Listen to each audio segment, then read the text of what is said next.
The metals have calmed down this week, but there's a lot going on in the banking system that we actually haven't seen since September 2001. And it's extremely deflationary, which means that there's something coming down the pipe. Remember the basis trade? It's back, baby. There's all-time record shorts by the hedge funds in 2-year treasuries. The gold bull market is finally breaking out, about to break the 200-week moving average. You got to be careful not to confuse a gold bull market with a commodity bull market. And yes, the gold bull market is finally breaking out after being in a trading range since 2011. Silver's not quite there yet, but as we know, silver will catch up to gold in the end phases of the gold bull market, and it will catch up. Since early March, precious metals have launched one of their sharpest rallies in decades. Gold surged by 16% and silver by 26%, which are significant moves for safe haven assets, especially considering that they played out over such a short period. During this rally, gold has received the lion's share of the attention because it has been hitting all-time highs, while silver has yet to exceed its 2021 high of $30.13, let alone its all-time high of $49.81 that was reached back in 2011. Renowned financial analyst Rafi Farber underscores the stability in precious metals markets amid significant developments in the banking sector, reminiscent of challenges seen in September 2001. By tracing the trajectory of the gold-to-commodities ratio and considering historical events, Farber predicts a notable shift toward gold. His insights highlight a unique opportunity for investors in precious metals, with silver expected to follow suit in due course. Historically, over a 2-decade period from 1999 to 2019, gold has outperformed all broad-based commodity indices and individual commodities. It has delivered the highest returns, a little under 12% annually. From a technician's perspective, Farber mentions the importance of the gold-to-commodities ratio in predicting profitability for gold and silver miners.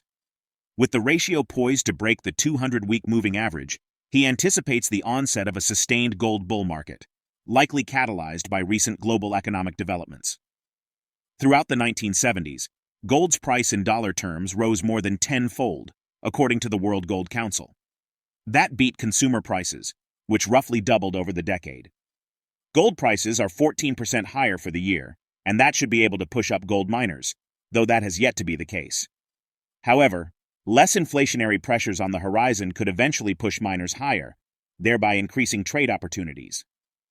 Furthermore, the big players in the gold mining industry are starting to show signs of strength. For example, Newmont and Barrick are seeing strength in a relatively slow start to the second quarter for the broader stock market. Now, we present the clips of Rafi Farber's insights from his recent video with Arcadia Economics. Before we continue to delve into this discussion, please subscribe to our channel and activate the bell icon for timely updates.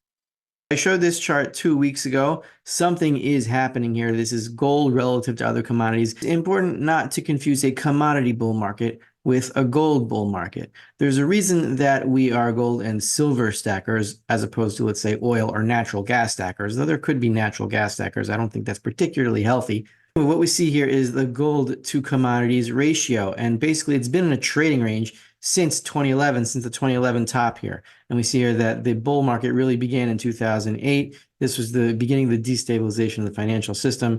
It was stable over here, the gold to commodities ratio, pretty much until 2006. And then it started to move up. And then in 2008, it really moved up. But since 2011, it's been in a trading range. And also, since 2021, we've been below the 200-week moving average, but that is now finally changing, which is suggesting that we are on a major bull run of gold relative to other commodities. And this ratio is really, it's a proxy for the profit margins of gold and silver miners.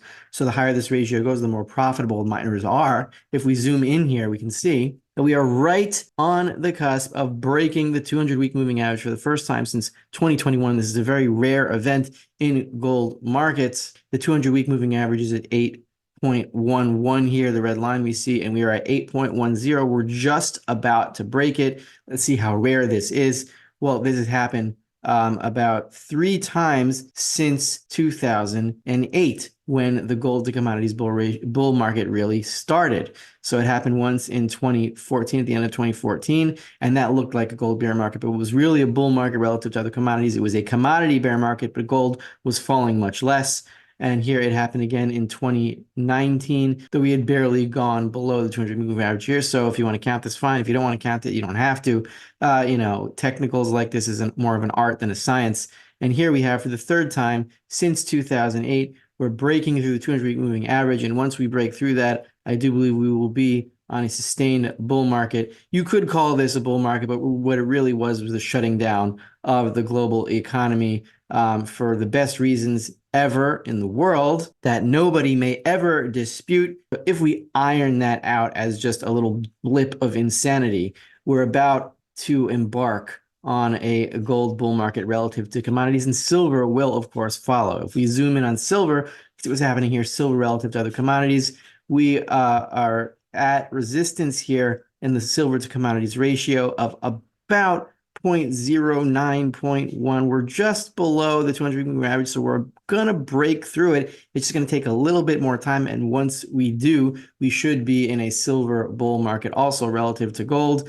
And in that final year of the gold bull market, as we saw in the late 1970s to 1980, silver should break out. It should be quick, it should be brutal, and it should be glorious.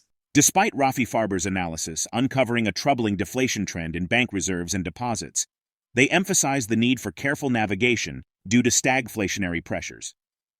By tracing historical trends, Farber highlights instances where reserve level shifts preceded banking crises, signaling potential economic turbulence. The number of reserves in the banking system, a key determinant for the Federal Reserve to continue shrinking its balance sheet, dropped by the most in 2 years as Americans paid income tax bills out of their bank accounts. Fed data show that bank reserves totaled $3.33 trillion in the week through April 17th, down from $3.62 trillion the prior week. The $286 billion decline is the largest since the April 2022 tax deadline.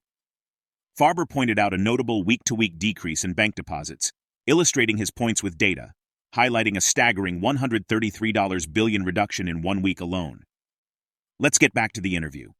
Reflecting what is going on in bank reserves, meaning they're falling, we can see the same thing is going on in bank deposits. Bank reserves and bank deposits are different. Reserves are bank money that belongs to the banks that they stuff at the Fed. Deposits are obviously depositors' money that does not belong to banks. But we can see that the same deflation that's going on in bank reserves is going on in bank deposits. And bank deposits account for about 82% of the money supply. So I made two little rectangles here. One is this week's deflation. This is the week-to-week growth or shrinkage in bank deposits. We see here that the latest number as of April 26th, there should be a new number out now as you're watching this, but it's not out by the time I'm recording this. So if it's down again, we've continued the deflation. By deflation, I don't mean falling consumer prices. I mean deflation in the money supply and the amount of dollars that are in the banking system. So in the Austrian sense is what I mean. $133 billion in 1 week. That's the amount of deposits that have been erased. So when's the last time we hit that number? March 15th, 2023, these is seasonally adjusted. So it does take into account the vacuum that usually happens around tax day. So the seasonal adjustments here kind of try to iron that out. And we see here in March 2023, during the banking crisis, the regional banking crisis, deposits only fell by 132 billion. So this week was even worse than that, even taking into account the tax day seasonal factors. The last time we had a deflationary week so extreme was back here in September 2001. We all remember what happened then. There was a big influx of money as the Fed was trying to cushion the bank system after the terrorist attacks.